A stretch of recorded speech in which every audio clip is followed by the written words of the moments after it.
ഒരാളും പാർട്ടി വിട്ട് പോകരുതെന്നാണ് ഞാൻ ആഗ്രഹിക്കുന്നത്. കാരണം ഇപ്പോഴത്തെ പാർട്ടിയുടെ സ്ഥിതി വളരെ ബുദ്ധിമുട്ടുള്ള.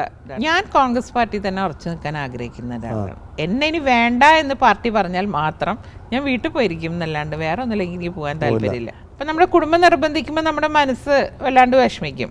പക്ഷെ ഞാൻ പറയില്ല മോളെ, മുത്തച്ഛൻ ഉള്ള സമയത്ത് പോലും ഞാൻ അപ്പം അതുകൊണ്ട് ഞാൻ ജീവിച്ചിരിക്കുന്ന കാലത്തോളം ഈ പാർട്ടി തന്നെ നിൽക്കട്ടെ. കാരണം ഒന്നുമില്ലെങ്കിൽ വീട്ടിൽ പോയിരിക്കാം അന്തസ്സോടിട്ട്. എനിക്കൊരു ക്രെഡിബിലിറ്റി ഉണ്ട് ആൾക്കാരുടെ, അത് കളയാൻ എനിക്ക് ആഗ്രഹമില്ല. മകന് ഇപ്രാവശ്യ സെലക്ഷനോട് കൂടിയിട്ട് മതിയായി. പക്ഷെ കോൺഗ്രസ് വിട്ടിട്ട് ഞാൻ ഇന്ന് വരെ ഒന്നും ചിന്തിച്ചിട്ടില്ല. മറ്റു പാർട്ടികളും ക്ഷണിച്ചു കാണുമല്ലോ പത്മജ. ഇല്ല, ഞാൻ സംബന്ധിച്ചിടത്തോളം വളരെ ഒരു ഇങ്ങനെ വരികയാണെങ്കിൽ നല്ലൊരു ഇതാണല്ലോ. അല്ല, ഞാൻ അതിലേക്കൊന്നും ചെവി കൊടുത്തിട്ടില്ല. പലരും ഇങ്ങനെ പലതും പറയുന്ന കേൾക്കാം. പക്ഷെ ഞാനൊരു സീരിയസ് ആയിട്ട്, കാരണം ഞാൻ പറഞ്ഞു എന്നെ അറിയുന്നവരാരും ഇത് വിളിക്കില്ല എന്നെ, അതാണ് എൻ്റെ സ്വഭാവം. അപ്പം എല്ലാവരും ചോദിക്കും ഈ ഉറച്ച തീരുമാനമാണോ പറഞ്ഞു. ഞാൻ പറഞ്ഞു ഉറച്ച തീരുമാനം, ഞാൻ ദൈവവും ഇതൊന്നും അല്ലല്ലോ, സാധാരണ ഒരു മനുഷ്യ സ്ത്രീയാണ് ഞാൻ.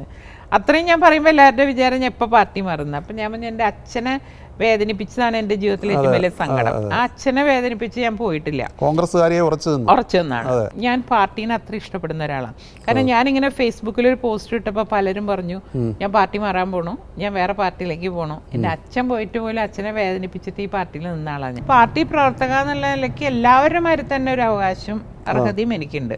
പിന്നെ ഇങ്ങനെ തോറ്റ ഉടനെ പോയി ഒരു വേറൊരു പോസ്റ്റിലേക്ക് ട്രൈ ചെയ്യാന്ന് പറഞ്ഞാൽ അതൊരു മോശം കാര്യമായിട്ടാണ് ഞാൻ വിചാരിക്കാറ്. നമ്മൾ ലീഡർഷിപ്പിലിരിക്കുന്നവർ ചില തീരുമാനങ്ങൾ, ഉറച്ച തീരുമാനങ്ങൾ എടുക്കണം.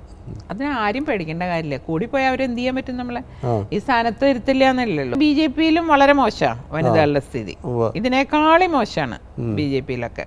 അതിലും ബെറ്റർ കോൺഗ്രസ് തന്നെയാണെന്ന് ഞാൻ എപ്പോഴും പറയും. ശക്തമായിട്ടുള്ളൊരു നേതൃത്വം ഇപ്പൊ തൃശ്ശൂരില്ല. ഞാൻ നിന്ന ഒരു 10-15 കൊല്ലത്തേക്ക് പിന്നെ നോക്കണ്ട. ഞാൻ കാരണം എല്ലാവരും സഹായിക്കാൻ ഒരു മനസ്സുള്ള ആളാണ് ഞാൻ. വ്യക്തിപരമായിട്ട് എന്തോ സുരേഷ് ഗോപിക്ക് ഒരു വിമുഖത ഉണ്ടായിരുന്നു പത്മജക്കെതിരെ മത്സരിക്കും. സുരേഷ് ഗോപി എന്ന് പറയുമ്പോൾ പാർട്ടി നോക്കാണ്ടിരുന്നാൽ എനിക്ക് എൻ്റെ ഒരു ബ്രദറിന്റെ മാതിരിയായിരുന്നു. അപ്പൊ അങ്ങനെ ആൾ നിന്നപ്പോൾ എനിക്ക് മനസ്സായിട്ട് ബുദ്ധിമുട്ടുണ്ടായി. പക്ഷെ പിന്നെ നമ്മള് പാർട്ടിയല്ലേ, പാർട്ടി എന്ത് പറഞ്ഞാലും അതില് സ്വന്തം അച്ഛനായാലും ചിലപ്പോൾ നമുക്ക് നിൽക്കേണ്ടി വരും. അത്രയും ഞാൻ വിചാരിച്ചിട്ടുള്ളൂ. പക്ഷെ അദ്ദേഹം ചെയ്യുന്ന പല കാര്യങ്ങളോടും എനിക്ക് യോജിപ്പില്ല. അദ്ദേഹത്തിന്റെ വർത്താന രീതിയോട് എനിക്ക് യോജിപ്പില്ല. അദ്ദേഹത്തിന്റെ രീതികളോട് എനിക്ക് തീരെ ഇതില്ല. കാരണം വർത്താനം പറയുന്ന രീതി നമ്മളൊരു മാടമ്പി ലൈനാണ് ആളുടെ. അത് ശരിയല്ല. അത് ശരിയാ, അതും ശരിയല്ല.